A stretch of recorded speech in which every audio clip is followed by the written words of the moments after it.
Hello, everyone, and welcome to Out of This World. And tonight we have a very super special guest with us. Her name is Rachel Wilson, and we are going to be talking about one of the most fiery and polarizing topics I can think of. And in the first half, I'm scared we are going to lose all of women.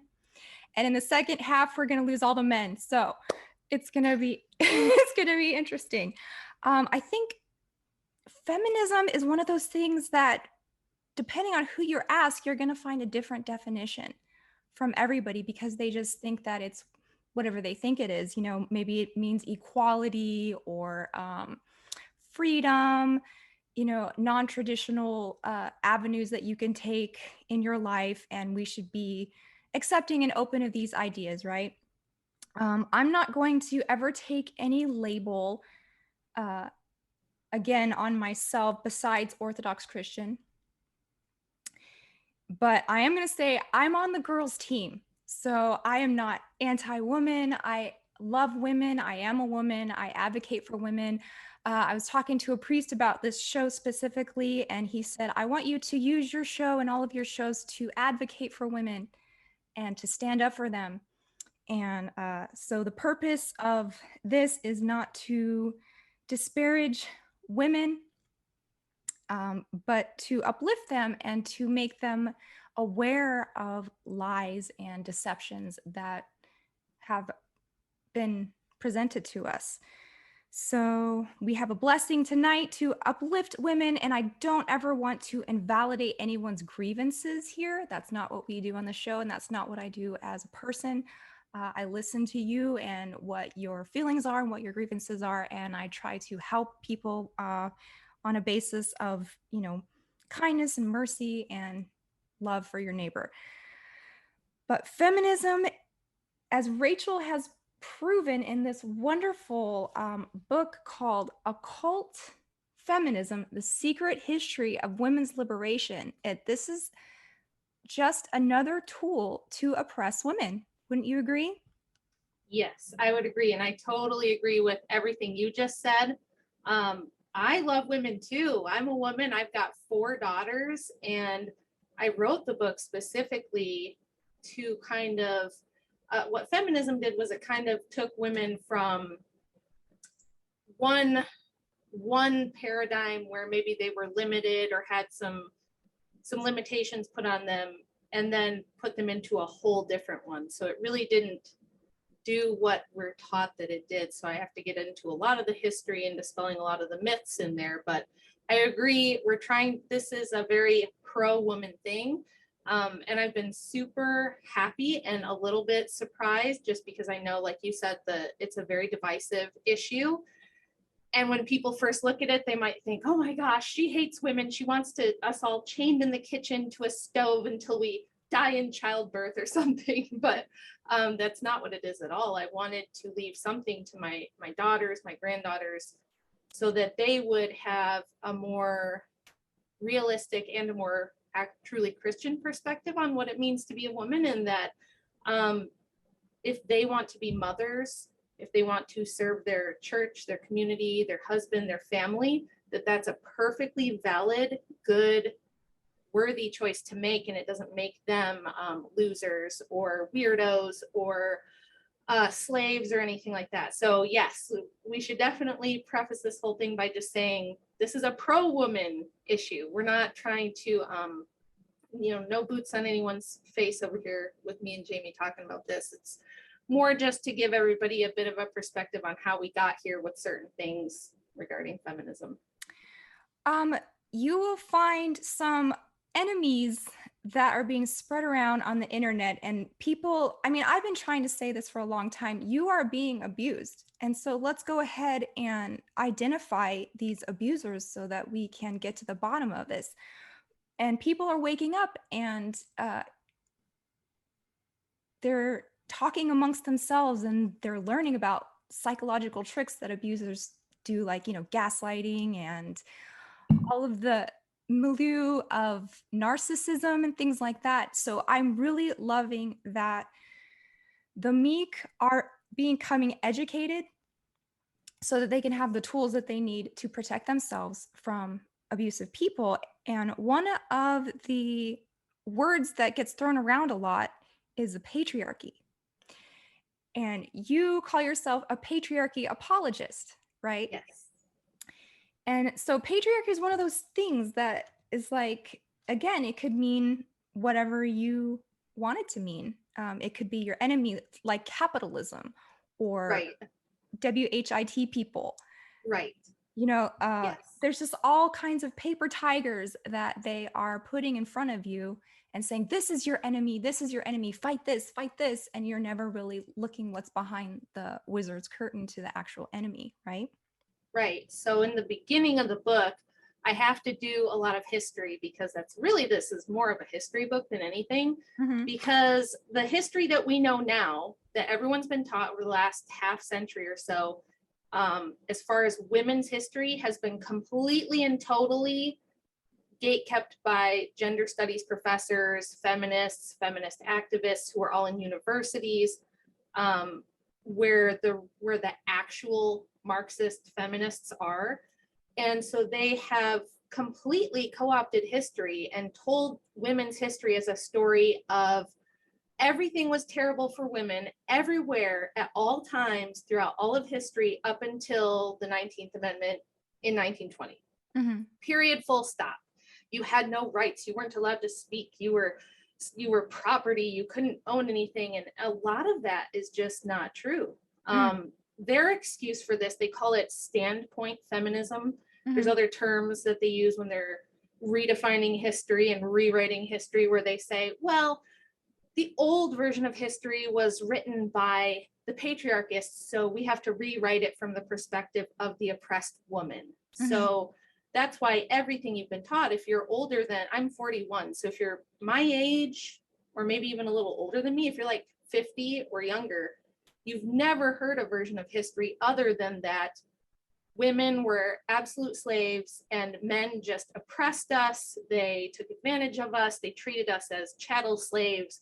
We were just, like I said, chained to a kitchen, never allowed to leave the house, couldn't breathe without a man's permission. It's just so much of that is false. There have been women doing amazing things throughout all of history, even before women's liberation. So in the beginning, I kind of go over a lot of that and examples of how women did have prominent places in society, how they were allowed to do all kinds of things. In fact, the very women who went around, wanting to smash the patriarchy in the 17 and 1800s were traveling alone, writing their own books, supporting themselves with, careers in writing and teaching and speaking even.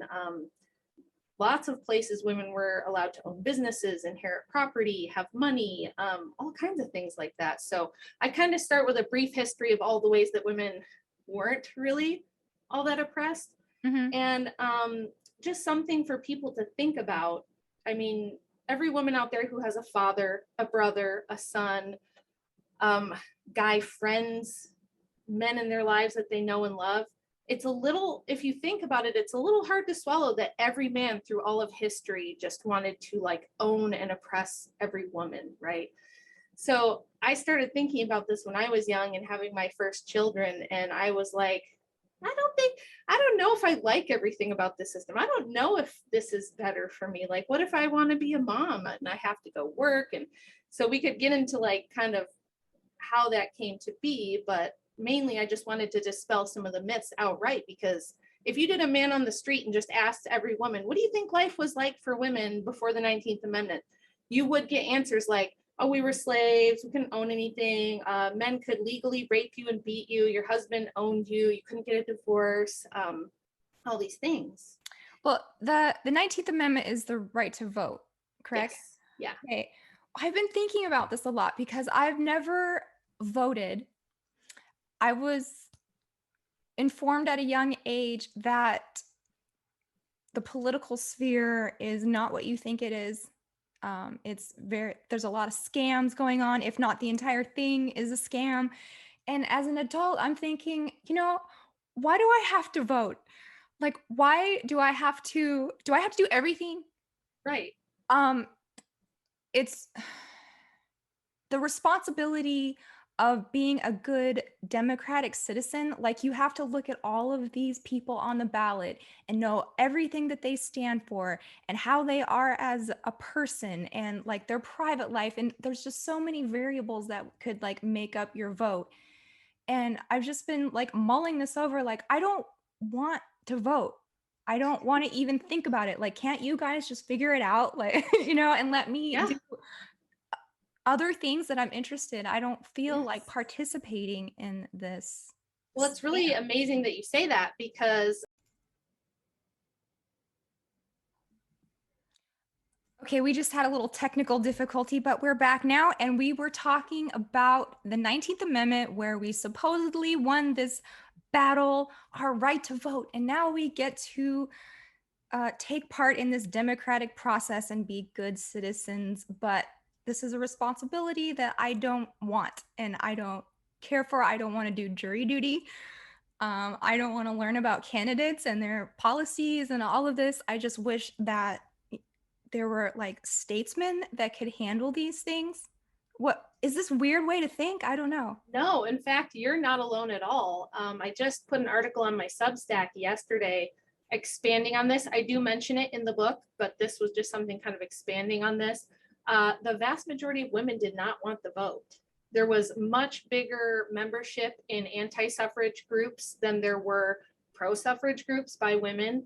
The best we can tell, they didn't want a national referendum on it at the time because they knew it would be really bad and that they would get blown out of the water. But there were places that did local referendums, and somewhere between 4 and 6% of women who were polled wanted the vote. So yeah, it was a really small number. And the reason I wrote the Substack article was just to say, like, if women didn't want this, because we're always told that, right? It's always portrayed as like, they show all this old video of the suffragettes marching and protesting, and even movies like Mary Poppins, where the mom is, I love singing her that. little Yes. suffragette song at the beginning. It really gives people this idea that all women were just filling the streets, marching, demanding the right to vote, and most women didn't want it.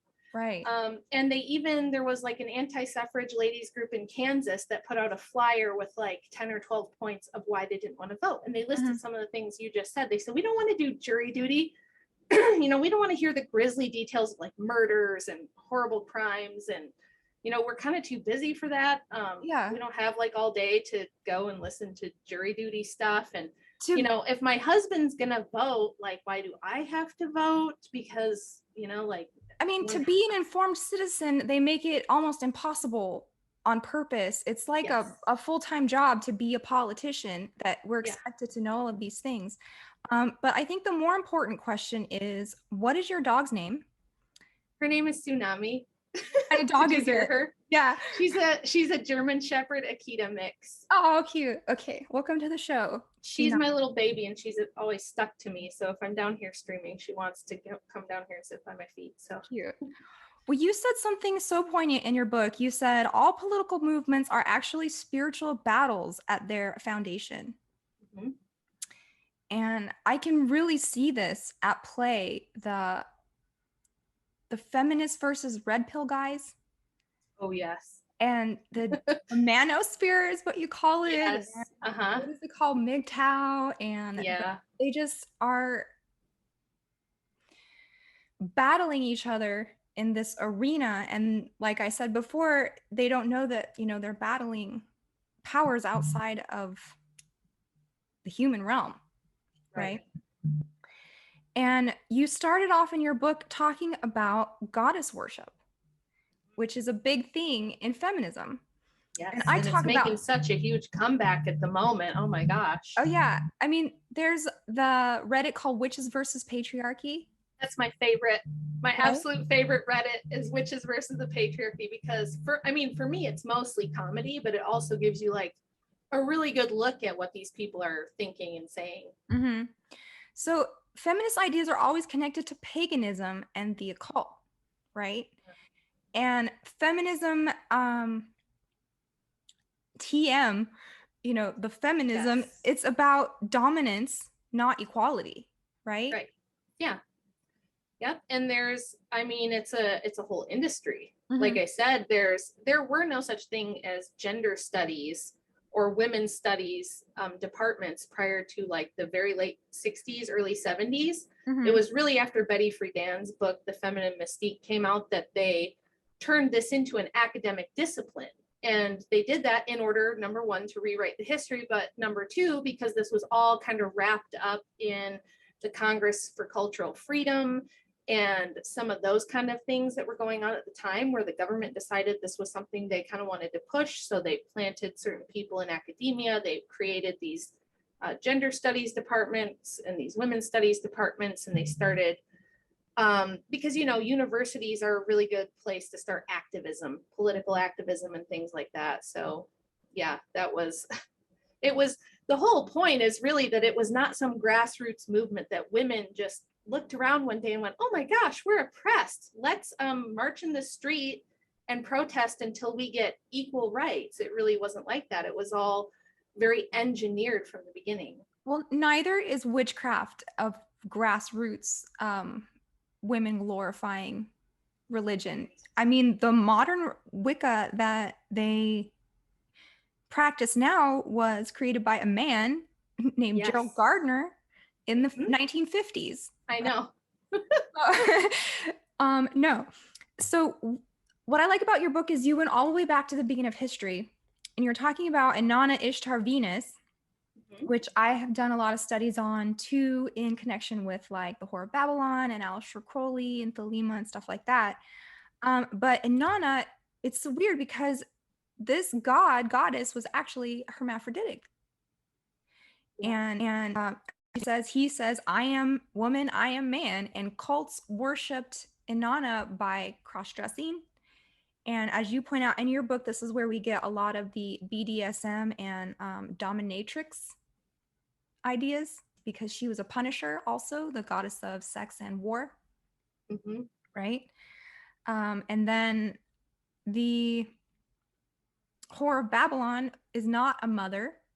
Inanna had no children, so she's not like a fertility archetype, a mother archetype, anything like that. The first goddess was all about sex and destruction, like Kali, right? Yes. And Kali, right in the beginning of the book, I show the very first cover of Ms. Magazine, which was a Gloria Steinem CIA magazine. The very first cover was a picture of Kali, which, yes, right there. And they have her like with all these domestic items, but the real Kali always has like men's severed heads and men's severed arms, like in a bracelet or a belt around her. She's always holding severed heads of men there with blood everywhere. And she was a vengeful goddess who destroyed men on the battlefield and like drank their blood and ate them. And she was like very vengeful. And so you think to yourself, what a weird choice for a woman's magazine that was aimed at housewives in the early 70s. Why would you pick a bloodthirsty Hindu goddess for something like that? So this Inanna Ishtar Kali conglomerate, they mashed up all of these goddesses to make the Scarlet Woman of Thelema. And actually, you said in your book, the people who worship Kali have been responsible for 2 million ritual murders, and they're called thugs, right? Yes, that's where we get that. Yeah, that's where we get the word thug from. Yeah, is from this famous Hindu cult of mass murderers who killed people as a sacrifice to her. They think it's, historians generally agree, I know that's kind of a loaded phrase to say, but generally they think this was like the largest mass murder cult that's ever existed. Yikes. Yeah. Another thing about goddess worship is that it is always linked with temple prostitution. So this is not a liberating thing for womankind to be, a Vestal Virgin or a temple prostitute or something like that, right? Right. Well, you and I certainly wouldn't think of it that way. But if you see, spend 5 minutes on TikTok or Instagram right now, and you will see, how many women have an OnlyFans now? How many of them have social media accounts, OnlyFans, things like that, where all they do is like sell their sexuality, and it's always portrayed as this empowerment thing, right? I'm going to use my sexuality to benefit me. I'm going to use it to get attention. I'm going to use it to get money. I'm going to use it to have power and control over the simps who are going to watch my stuff and send me money. It's so incredibly widespread and normal now with the PORN industry and the internet. It's just like, if you even try to say, hey, maybe that's like, there used to be this back and forth between different factions of feminists where some of them were really against that and other ones were very pro free love and things like that. But now it's almost universally seen as like a you go girl thing to be the temple prostitute archetype. It's seen as so empowering. I can't think of anything less empowering. And I remember this story that Isaac Weishaupt told about a pimp who was talking about his girls and talking about that there's a real phenomenon where they have a shelf life of like 10 years or under, because after that, they're just going to have too many mental problems, too many drug problems, too many health problems. Nothing will destroy your mind, body, and soul faster than prostitution. Yes, that's true. And now, not only has it been pushed on women like crazy, but it's been pushed on people who, let's call them transformers, people who go have certain therapies and surgeries done to try to change genders.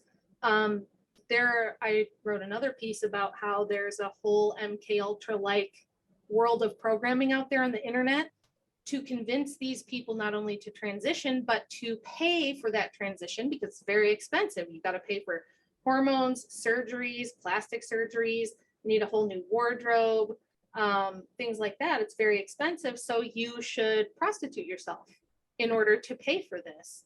So we're seeing it there too. And it's all very related to human, TRAFFICKING as well. Right. So wherever you see a lot of that, I've debated this topic a couple times with people who want to make all this stuff legal. And there have been multiple studies done that show that wherever you have more legal prostitution, wherever that kind of thing, there's more and more legal sexual liberation, there's more trafficking as well. So well, and I would think it would make it go down. Like that's what the liberals will try to argue, that it would make it go down, but it does not. It encourages it. You see more. And all the vices just kind of stick together and follow each other, you know, where you find lots of alcohol, you're going to find gambling, you're going to find lewd behavior, you're going to find corn, you're going to, you know, like all of these things just stick together. But so you were talking about Cardi B and that music video WAP, you remember that? And you said you could write a whole book about it. So here's one of the pictures that you were putting in there saying that they could be doing some Janus symbolism in here. Yeah. What else did you figure out about that video? Oh my gosh, that video is just like, from the second that it opens to the very last shot, you could spend years going over all the occult symbolism in it. There's black and white checkered floors, there's mirrors everywhere, there's gates, there's fountains, there's references to different goddesses, to tarot cards, to any kind of, it's like a mishmash of every esoteric occult symbolism thing you've ever seen in your life, all smashed into one video with lots and lots of sex. There's like snakes, right? So there's the snake, the Garden of Eden symbolism. They've got snakes crawling all over them. They're dressed in all different animal print outfits, like a very animalistic thing. And then there's cameos by all these different celebrities at the end. Mm-hmm. So there's like Kylie Jenner, who is, her baby daddy is Travis Scott, who was the guy that had the Astroworld Festival. She's got stuff all through her Instagram with like pictures of her bathing herself in blood. And I mean, it's nuts how much there is in this, but the average person will watch it and just be like, that's a catchy tune, you know? And little kids will start doing TikTok dances to it and singing it and dancing to it. I'm thinking of that other video. I can't remember the rapper, but he slides down the stripper pole into hell and he gives Satan a lap dance. Yes. Yep. Lil Nas X. Yes. It's just, it's, What? they must have the same director because it's really similar. And this is just, it's so popular and cool now. For all of these pop stars to be like esoteric occult symbolism masters and just put it everywhere through their videos, and they really aren't shy about it anymore. So you were talking about the standpoint feminist theory worldview, and this is something that Jay kind of talks about in debating in his philosophy. Is like you have to have a starting point. You can't be Yes. Objective. You have to have like a hypothesis to begin with, right? Yes. So the people who do like the feminist studies in colleges and academia, it is really some kind of racket because they have to search out that stuff or they'd be out of a job, right? Exactly. Yes. And so the only people who are going to go into that discipline are people who are already sold on the idea, and that they have to perpetuate that because, like I said, it's big business now. These departments at universities get huge donations. They get funding. Like, I've done a lot of work on the funding behind different parts of academia and where it comes from.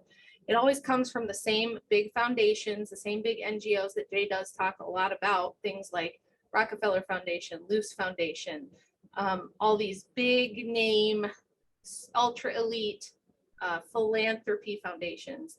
And they donate money based on who's pushing what they want them to push. And they award professorships to people based on what they're going to be, how they're going to be teaching and what they're going to be teaching.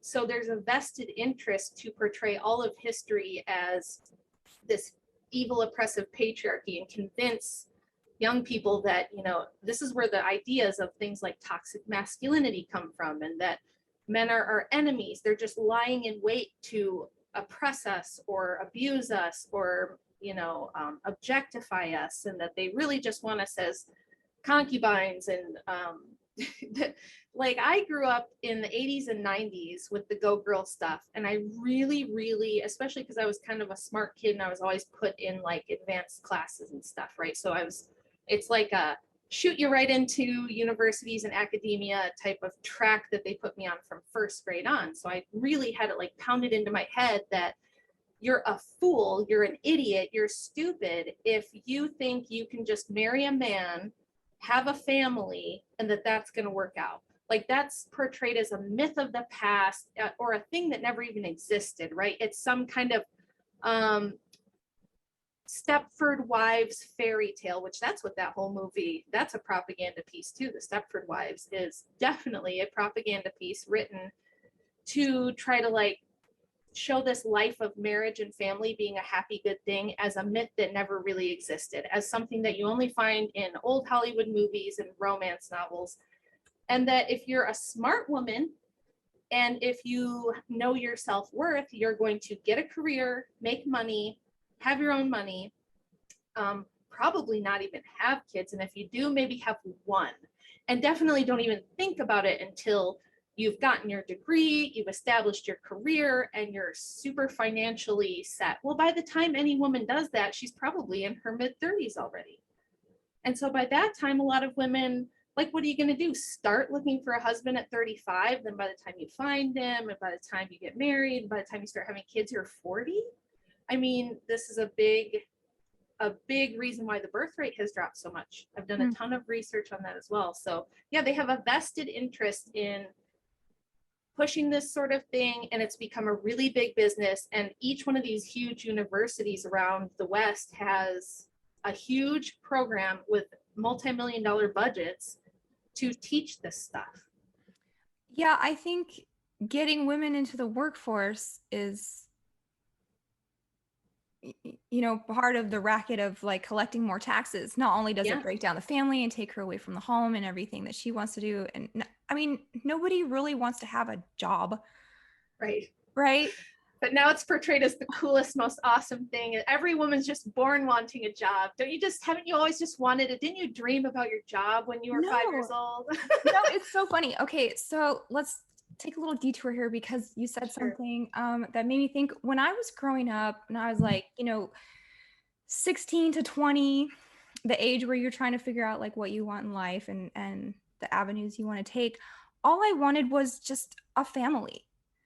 You know, I just wanted a Norman Rockwell existence where we had happy holiday times where nobody was getting in fist fights and crying and slamming doors. And I just wanted a peaceful family with lots of kids and a loving environment that was stable.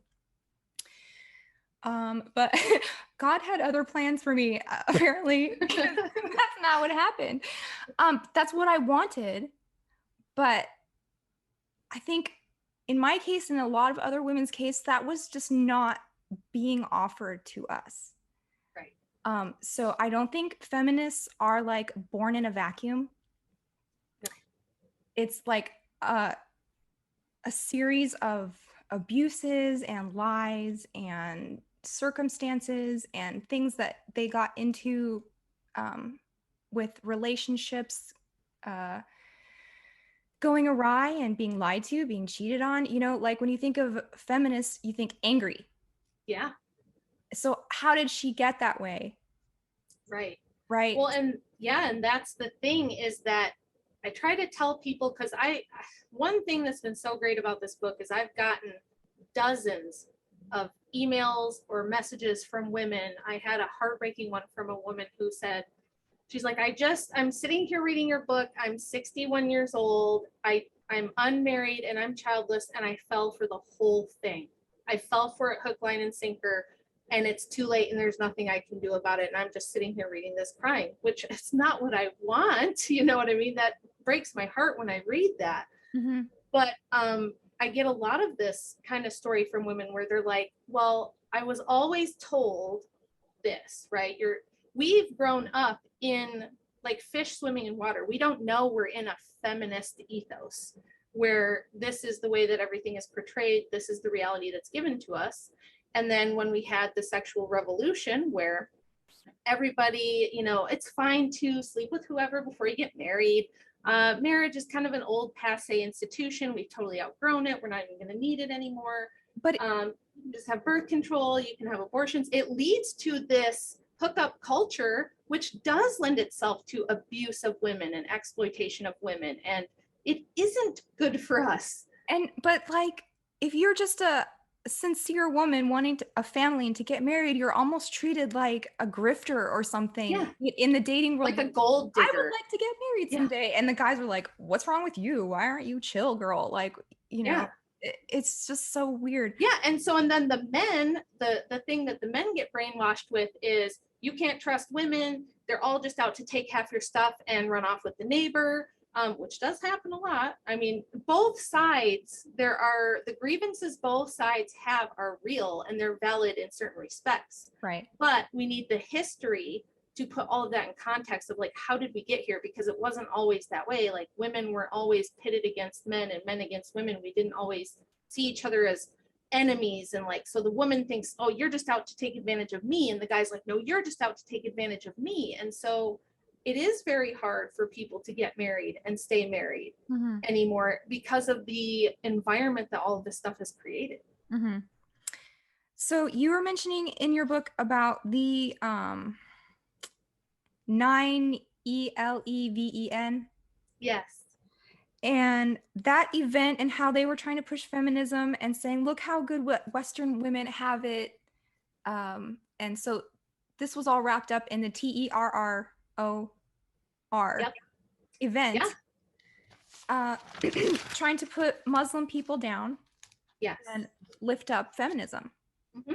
Right? It was another part of that kind of Cold War. It's really a post-Cold War dialectic because they kind of replaced the Cold War dialectic with the 9 ELEVEN dialectic, where now it's this, do you want to be modern and liberal and awesome and rich and have freedom and feminism and sexual liberation and capitalism and like cheap stuff from China? Or do you want to be like these, like, you heard this all the time, like because I was 21 when that happened. So it was like all through my 20s when I was really paying attention to like the news cycle and things like that at this time, where it was just nonstop getting hammered with these people are cavemen. They are throwbacks to a medieval era. They haven't got with the times. They're a barbaric, like awful civilization. And my second book I'm working on right now has a lot to do with like the Bolsheviks and Eastern Europe and Russia, and how what they were going through during the same time period from maybe the mid 1800s to now, with their version of feminism, the Bolshevik Soviet flavor of feminism. And they actually did the same thing in the 20s. They had a women's department called the Zinatdel, which went into Central Asia and tried to liberate Muslim women. They had like unveiling campaigns, which led to like a lot of people getting murdered. And it was like a horrible failure. It was a terrible thing that they tried to do, but they tried to like forcibly make them feminist and try to, I mean, it contributed a lot to the situation that we have in Afghanistan and things like that now. So there's always been this idea of like, you'll see it even like with Orthodoxy where, well, I'm not going to cover my head. Like I've had people be like, oh, that's some kind of awful patriarchal thing. You guys have to cover your head. That's medieval nonsense, goofiness. You know, any type of modesty in women is oppression, right? I mean, what do we say about women anymore that does not basically constitute abuse or oppression? If your husband were to give you even the slightest constructive criticism, there will be 100 feminists, and a lot of them don't even know they are. They think they're just a normal woman, and they'll be like, oh, he's oppressing you. That's abusive. That's toxic behavior, to the point that, like you were saying earlier, now it's getting hard for people to figure out what actually is dangerous, narcissistic, toxic behavior, because everything men do is portrayed that way. Where it's like, if a guy says, hey, you know, you seem a little emotional right now, it's like, oh my gosh, how dare you? And people get so upset. So it's like, it's created this total chaos and this total dysfunction between the sexes and within families and throughout societies around the world, wherever this stuff goes. You hear a lot this phrase, chivalry is dead. And they say that chivalry is dead because of feminism. So I just kind of wanted to go over some of the little things that you put in here, like what chivalry actually was in the Renaissance period. Yeah. And the first one is, thou shalt believe all that the church teaches, and thou shalt observe all of its directions. Thou shalt defend the church. Respect weakness. Constitute thyself the defender of the weak. Love thy country. Don't be a coward before your enemies. Like all of these good, virtuous things. But it's interesting that it started with the church. And feminism, like communism, was attacking the church like above and beyond every other institution, right? So that right there is a major red flag for the movement itself, because, you know, if it's anti-God, then it's not going to work out. Right. And that's one of the things that has been used. That's one of the ways they've kind of weaponized feminist ideology to infiltrate churches. So like the Catholic Church and the Protestant churches in particular, there's been this huge movement for things like having female pastors, female clergy, LGBT bishops, things like that, because it's like Christianity's fine, but we got to get rid of this patriarchal stuff, right? So we had chivalry, and when that kind of started to end and we had the Enlightenment, one of the things that came out of the Enlightenment was like early feminism with Mary Wollstonecraft, and then a little bit later it was like Susan B. Anthony and Elizabeth Cady Stanton, and they actually rewrote the Bible. They wrote their own version of the Bible called the Woman's Bible. You can still buy it on Amazon right now. It's still in print. It's a really good selling book. Even at the time in the late 1800s, it was ridiculously successful. They had multiple runs of printing on it, and it went over the first 5 books of the Old Testament and took out references to Eve being the one who ate the fruit of the tree of knowledge. It took out anything they thought was patriarchal, and it tried to make it egalitarian, kind of similar to like what Jefferson did, where he took out the miracles, or different. This is like a popular thing in America, Protestantism, going, well, if I can read the Bible and figure out what it means for myself, I'm just going to take out the parts I don't like, and I'm just going to reinterpret everything and change it around. And like Kanye West's version of the Bible. Remember that? Yeah. So I mean, the feminists were like, they said right in the preface to the Women's Bible, Elizabeth Cady Stanton wrote a preface where she said, we have to do one of two things. Either we're going to take the patriarchy stuff out of Christianity and make it egalitarian to the point that it's unrecognizable, or we're going to just get rid of Christianity altogether. We'll just scrap it and like, become New Agers or atheists or something like that. So it was a big weapon that was used against the church for sure. Yeah. So going back to the witches versus patriarchy, you do a good job in this book outlining, like you were talking about, the broom, the witch's broom. Yeah. How that is a phallic thing that they would use in rituals where they would put drugs on it. Yes. That's why you think you're flying while you ride the broom. Yep. Right? So yeah, that along with drugs stimulates a flying experience. And then the pointy witch hats were worn by Jewish Kabbalists. Yes, that's where they think that the image of the pointy witch hat came from, because there was a certain sect of Kabbalah practitioners in Eastern Europe that had these pointy hats. And as you probably know, a lot of witchcraft draws on things like Kabbalah. They like to use all of that. And Jewish mysticism was big in like early witchcraft in Europe. It's so funny. It has a draw because you think it's nature-based. Yeah. I mean, I think every girl has this like phase where she's enchanted with like stones and incenses and candles and tarot cards and whatever. Like we have our little like cringy witch phase until you realize that witches are really gross and what they do is really gross.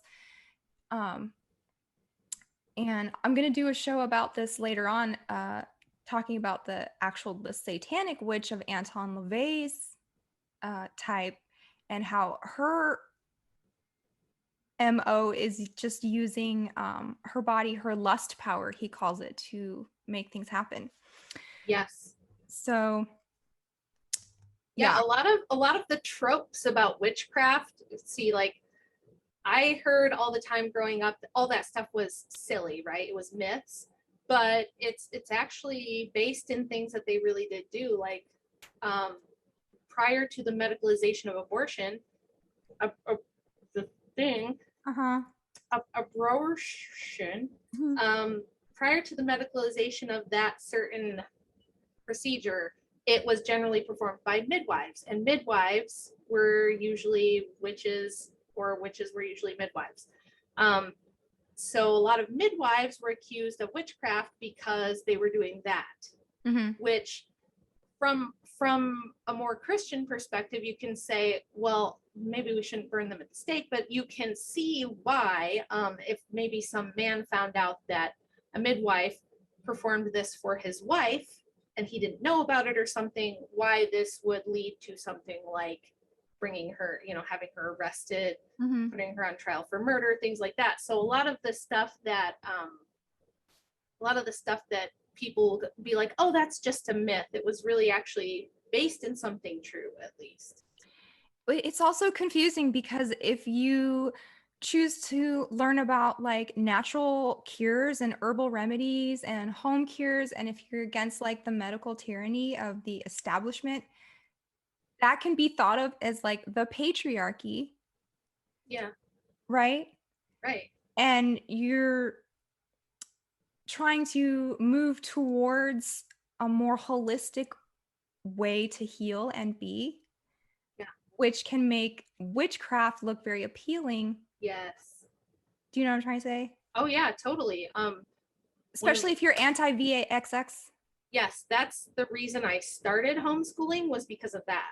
I had a daughter with a medical condition, and they wanted me to put her on the CDC schedule. And so I, like the nerd I am, I read everything I could find about it, and I thought, this is insane.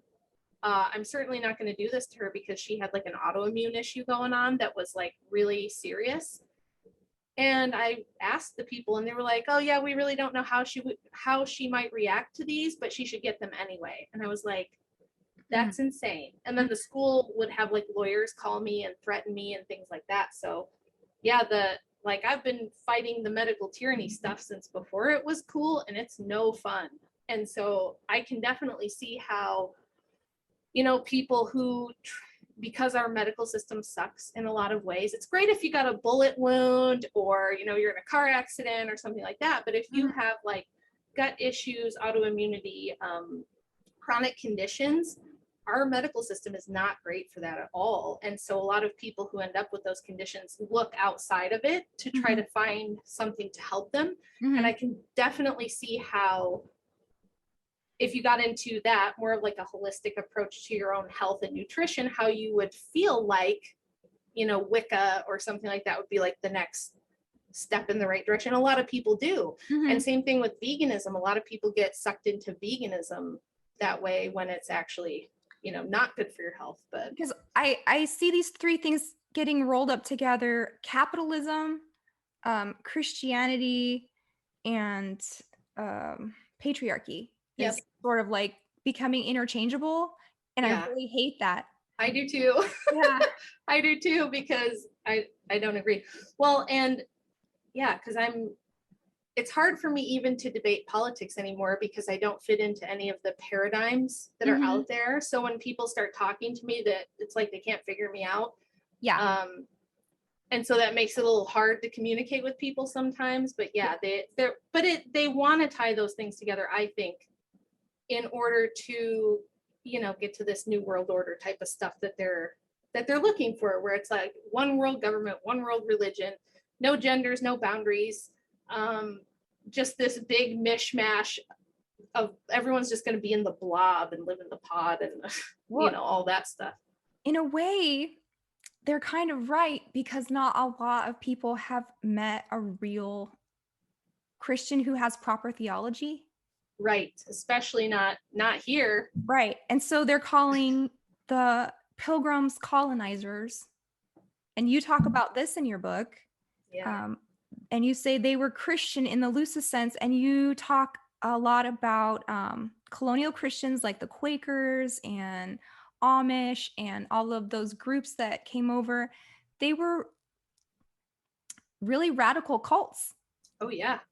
They were the people who, one thing that helps you understand American history and Americanism more than anything else is to understand that the groups that came here and settled from Europe were some of the wackiest, most crazy, like radical cults that were getting, they were getting persecuted in Europe for a reason. Now, we're not a bunch of papists or anything. And especially in America, it's like, oh, the Catholic Church was so terrible. And that's why they had to come here. And it's like, I'm not saying the Catholic Church wasn't persecuting Protestants. They were.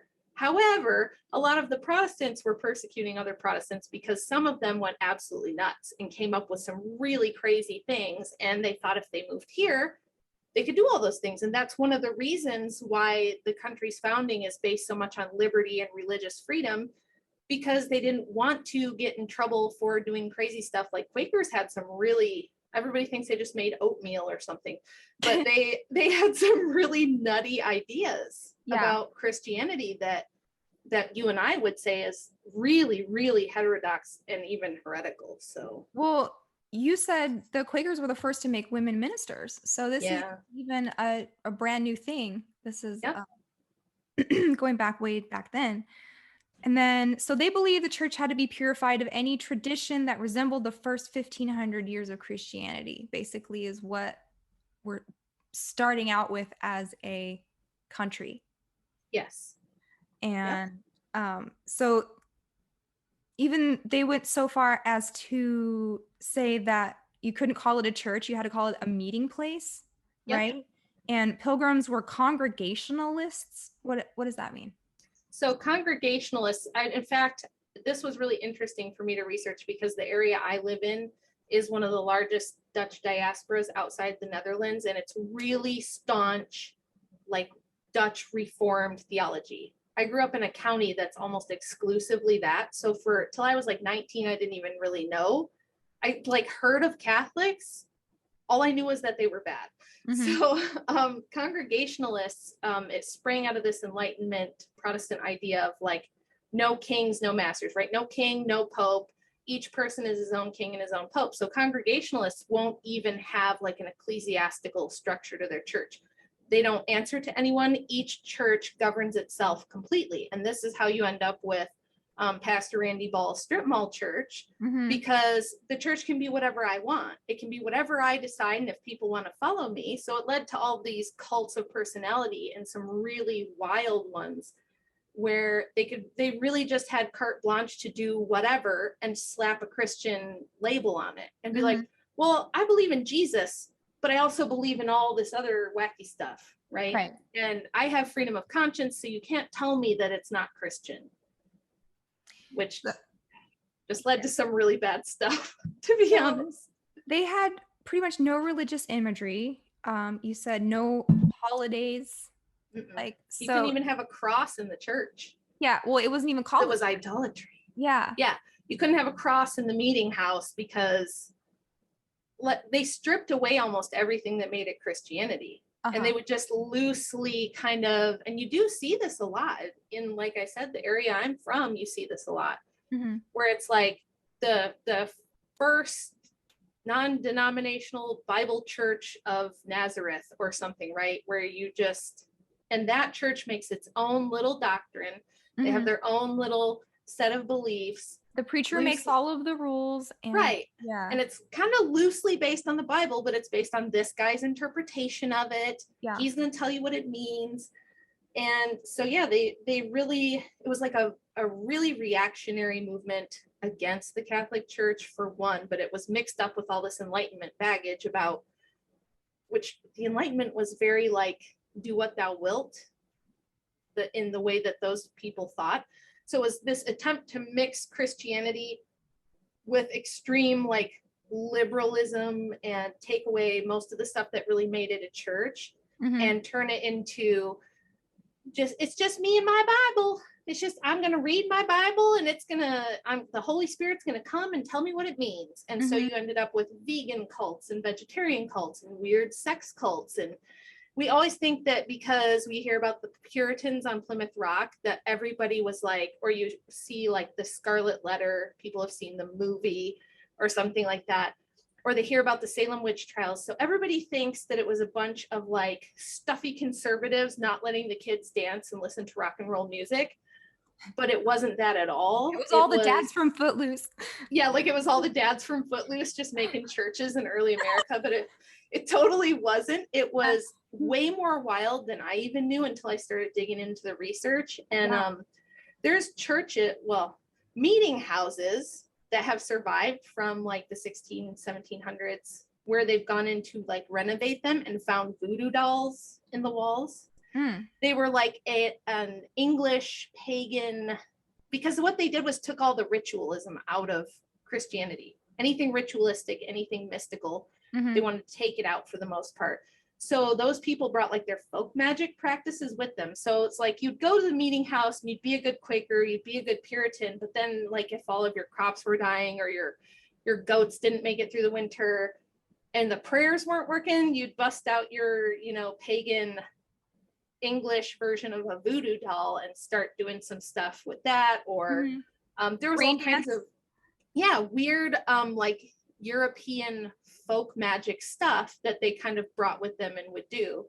So it just isn't like most history. It isn't what people really think. And it did lead to some really wacky stuff that I kind of detail in there, like the Oneida cult, and a lot of these people tinkered with things like feminism and cross-dressing and switching gender roles and stuff like that. So you said the founding fathers were deists. Can you explain that real fast just for the audience? Yeah, deists are just people who generally believe there's some kind of higher power, some kind of creator, but it's more of an impersonal God or like a force, not like Christ or someone that they could, not like what we would believe.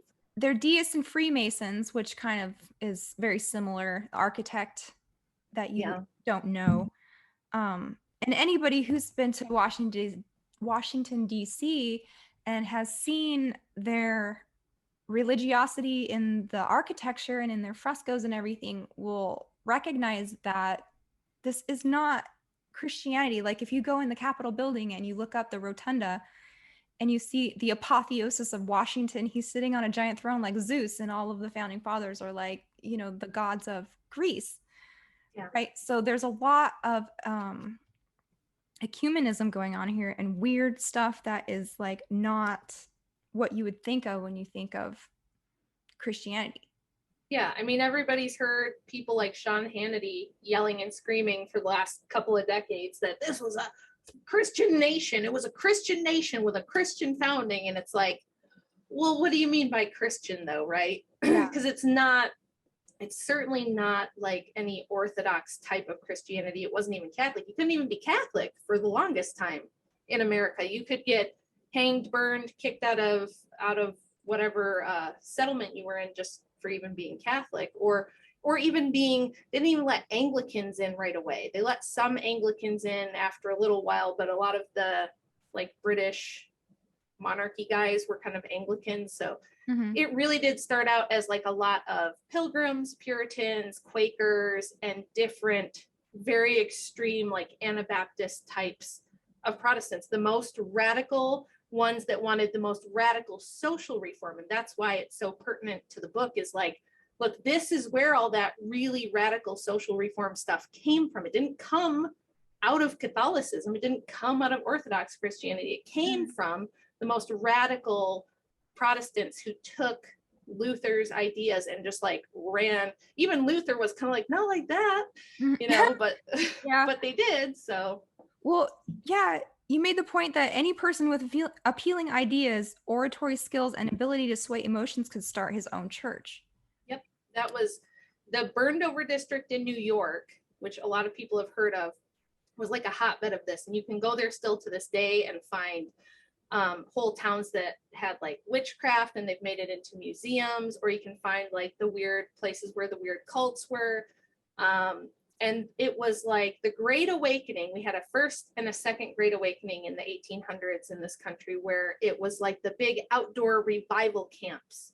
And it was very similar to what you see now with like certain mega churches or certain pastors that have these viral social media followings, because they're very charismatic and they know how to like get into people's heads on certain things and get them to really identify and feel emotional about it.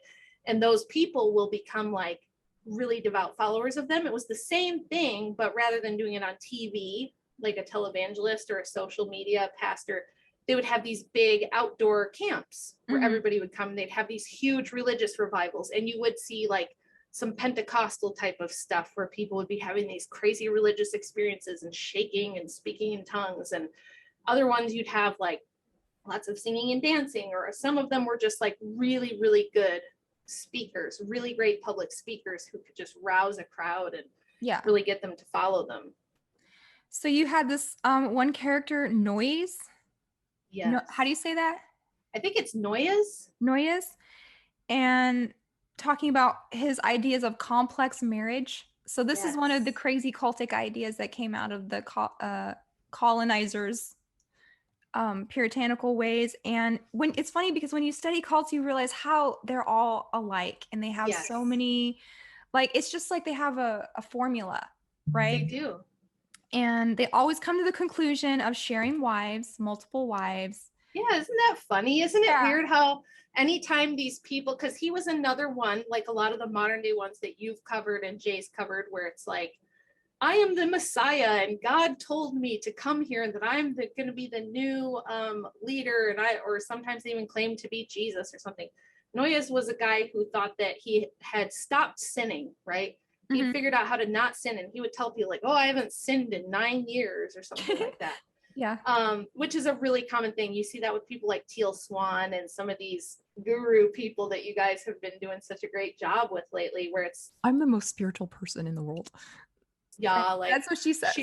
She just had an Instagram video where she was like really upset about the overturn of Roe v. Wade, and she was like, if you think this is bad, you haven't seen anything yet. Like, if you think we're going back in history, no, it's going to be way worse than history. And she does that horrible face that I can't stand. Like when any woman does the face, I'm just like, where she goes like she's like, I feel like you're in resistance to me. Yeah. Oh my gosh. that she's insane. But this guy was like, he had a really horrible story where his wife had like multiple stillborn babies, and it does tug at your heartstrings a bit to think of like what that might do to your psyche. So it's not like I think he was just evil. I think he had a really traumatic experience and went kind of Looney Tunes with it, and then it went way off the rails because yeah, he came to this idea that it was this idea of nobody owns anyone, like possession is wrong, very early communist type of stuff. And a lot of these Protestant This is in 17 1800s, right? Like yeah, very early. I think he was like early 1800s. Okay. And it was very very like, we can't possess people, it's wrong and sinful to try to possess people, so we're not going to have marriage, we're all going to sleep with each other. And then it became everyone's obligated to sleep with everyone else, and then it became I'm going to choose who gets to have the babies, and I'm going to pair you up, and you have to go through a process with me where I determine if you're like morally and spiritually sound enough to reproduce before you can. And so it went kind of crazy. You said he actually coined the term free love, so that's where that comes from. Yeah, way back when. Yeah, and it's been a thing for a while now. I mean, you still see it. Other people picked up on it right after he did, but almost every social revolution that has anything to do with feminism that I've studied, this free love stuff comes up every time. It always does. It's the same. It's got to be the same spirit behind this, going, "Hey, just have sex with everybody. It's all good, bro." And like they will build an entire religion around it, like Mormonism. You know, I've been looking a little bit into like Joseph Smith and Brigham Young and that whole story. It's a crazy story, for one. Yeah. Oh yeah. Yeah. I tweeted something a while back going, whoa, if you guys have never done a deep dive into Mormons, like I'm about to do Mormon summer just because. Do it. You have to do it because they're still going really strong and they have so much political influence and money and power. And it's just like. And this is what you're talking about, like these crazy cults of personality, and you get a charismatic person and you get some mystical experience and you get some like story about seeing plates and making a new Bible and the revelation of the angel of Moroni. And I mean, you do such a good job in your book detailing the con men aspect of these people. Yeah. And like the literally carnival barker, trans speaking spirit mediums. Yeah. Yeah. So it's like the way that I look at it, when you look at all these, like, people don't know that a lot of the suffragettes, anybody from like 1840 to about 1920-ish, when spiritualism was popular, theosophy had come to America and was beginning to be really popular. It drives me crazy because I've listened to, as part of my research, I listened to these feminist professors. I've listened to them talk for hours, and it's painful because they don't even know how to talk about feminism or anyone in the history of feminism without absolutely gushing. I mean, like, they're so worshipful. Like, if they're talking about, Victoria Woodhull, for instance, it'll be like, two feminist professors talking about her, and they'll be like, oh my gosh, she was amazing. Oh, I know, she was so stunning and brave, and she was just so intelligent, so courageous, and she showed them it, like they just go on and on about it. But the thing that, I forget where I was going with it now. Well, I got distracted by the crazy ladies. You mentioned Victoria Woodhull, and you said they called her Mrs. Oh, yeah. Right? So all these women were spirit mediums or fortune tellers or tarot card readers, or they did automatic writing. Yeah, and like the equivalent of like Miss Cleo. Yes. Tarot reading on TV. Call me now. And totally. These are the heroines of feminism. Yeah, Victoria Woodhull was a literal snake oil salesman. Like, she was constantly running from the law in different states because she would give people phony cancer treatments and all kinds of crazy stuff.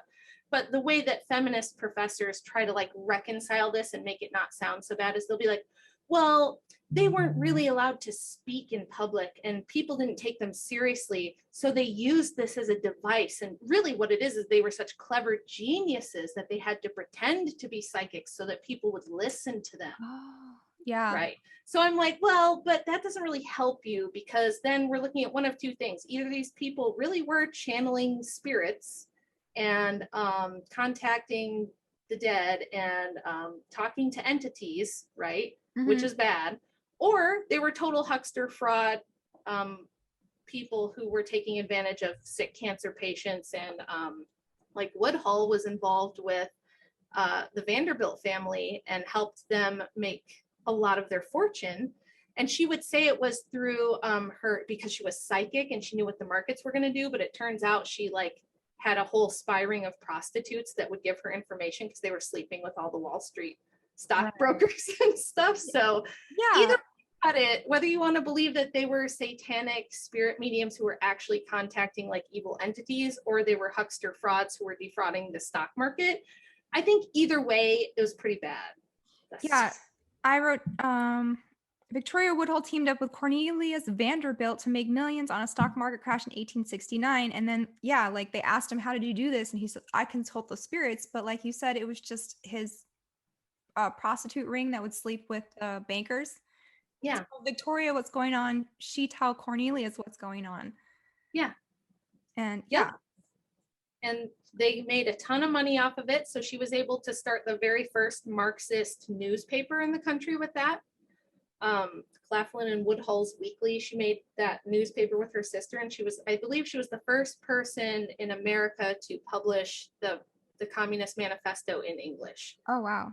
Because of the money she got from that. Yeah. So yeah. So you'll always also find Marxism, communism, socialism stuff bound up in with this occult, feminist, espionage. It's just always a weird combination, and you find it everywhere. Cannot be separated from its fundamental opposition to Christianity, just like communism. Okay. Yeah. So you were talking about the Orthodox understanding of the role of women in the fall, and this is something that I wanted to talk about. You recommended Father Seraphim Rose's book, Genesis.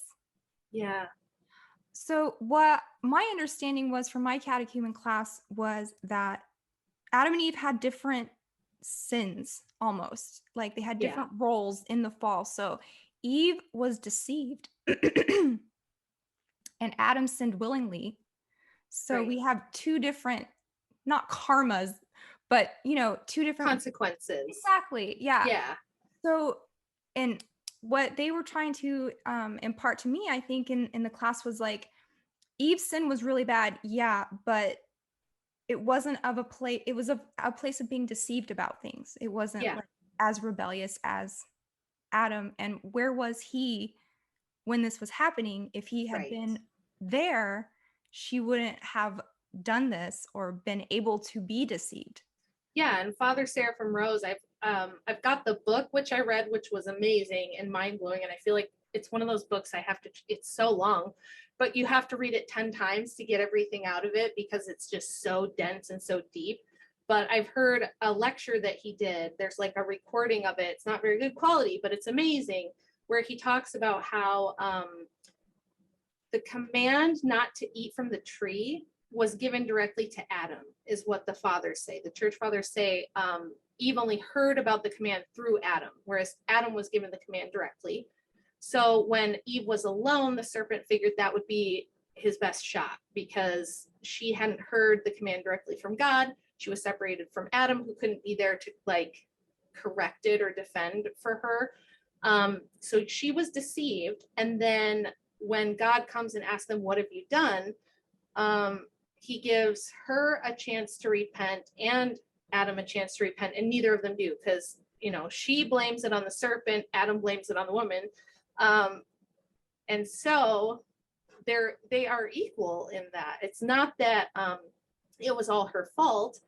And if there are, I don't know of anything that I've read in Orthodoxy that just like blames it all on her. But I know that like that became a thing within, I don't know about Catholicism, but definitely within Protestantism, there, because you had all these weird little sects where everybody could interpret it for themselves, there were a lot of people who would go off on this wild tangent of like, that means women are the root of all evil. It's all their fault, you know? Yeah. So, And so therefore they deserve to be oppressed and controlled and like right, treated like second class right. people. And like, if people are still kind of wondering, I'm not like that at all. My goal with this stuff is more to, I want to make it cool to be a wife and mom again. I want those to be, if your teacher, if you're a little girl and your teacher says, what do you want to be when you grow up? I want a mom to be a perfectly acceptable answer, whereas right now it's not. If my daughters were in public school and a teacher said, what do you want to be when you grow up? And they said, I want to be a mom. The teacher would be like, no, what do you want to do with your life? You know, like they wouldn't even accept that as an answer. And it's a perfectly valid answer. And so are all other things that women used to do in the public sphere that we don't have anymore. Like, especially outside of an Orthodox parish or maybe some really trad Catholic parishes, you don't have women who are nurses and helpers in the community and take care of the church. And like, women had so many really vital, important roles that they've abandoned because we've brainwashed them with this idea that unless you have a corporate career and you're making a paycheck and you have a 401k, you're like some kind of failure. Because I'm a weird paradox because I'm the stay-at-home mom, like I guess you'd call me kind of traditional, but I also lift weights and shoot guns. And I think that if you're going to be a mom of a bunch of kids, you have to be pretty tough. It's not easy, like motherhood and even being a wife or serving in the church. It's not for the faint of heart. Women have to deal with realities like illness, death, birth and childbirths that don't go well or things like that. Like there's a lot to being a woman that's tough. So it's not this idea that we should be weak and coddled and taken care of and controlled at all. It's that it's perfectly fine for us in our God-given roles to be strong, good helpmates for the men in our lives and not see ourselves as like fundamentally pitted against them.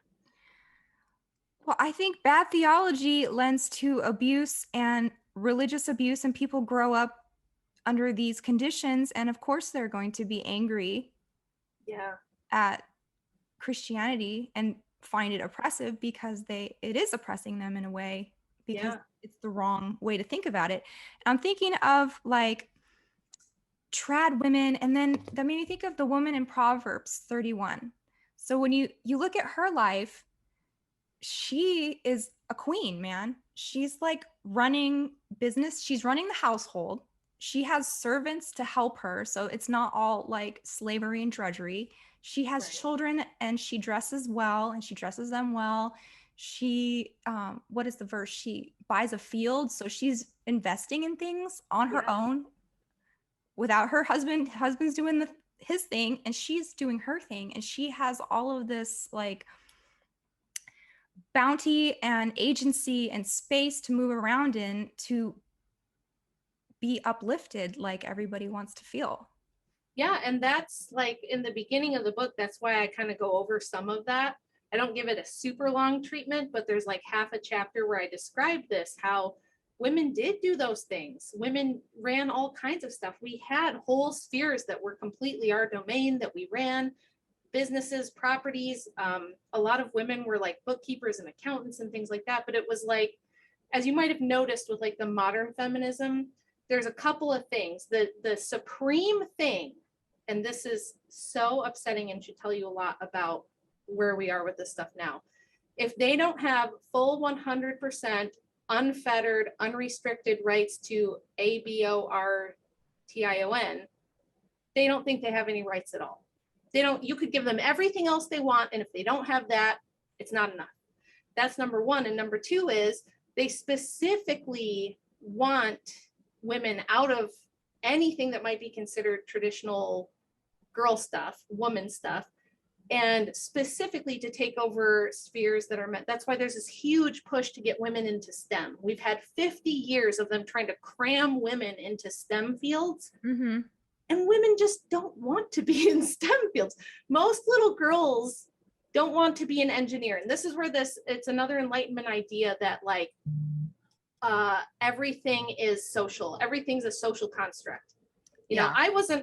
I wasn't born a female with feminine inclinations. I was just programmed by society to think I have to like female stuff, and that I can't be an engineer because that's for boys. That's just, it hasn't worked out that way. And in countries like the Scandinavian countries where this was pushed the most, where egalitarianism was pushed the most for the longest, they've actually seen women going further and further away from things like STEM and more back to traditional things, artistic things, creative things.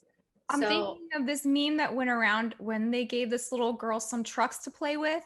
She fed them and tucked them in like as if they were babies. Like they had a picture of little trucks that were tucked in for the night. It was really funny.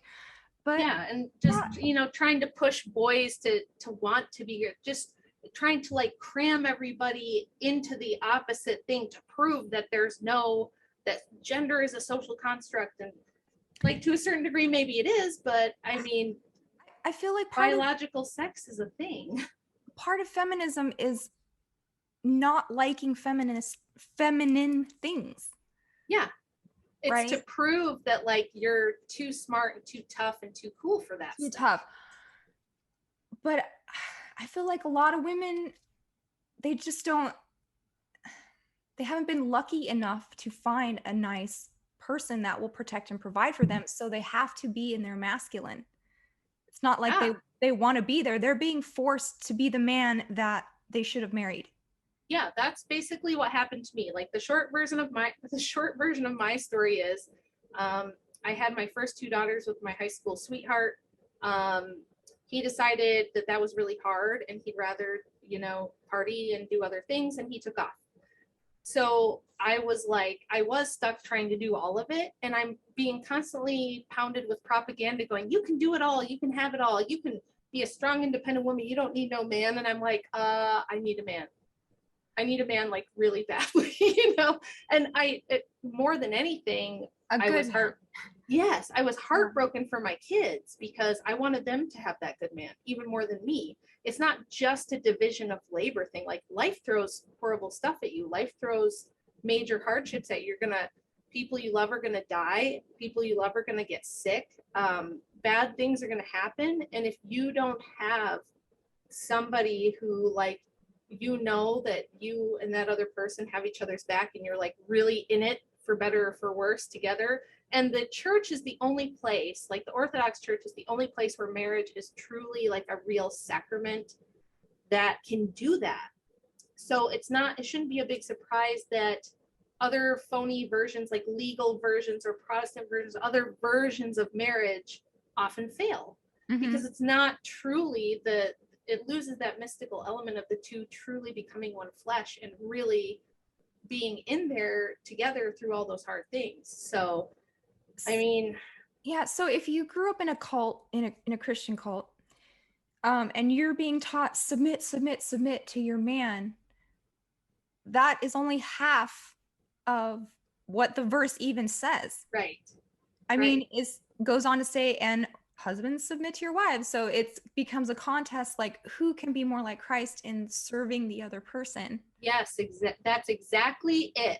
If you put marriage in one little phrase, it's a contest of who can be more Christ-like in serving the other person. You got it. Yeah. Jay must be lucky because he got a good wife.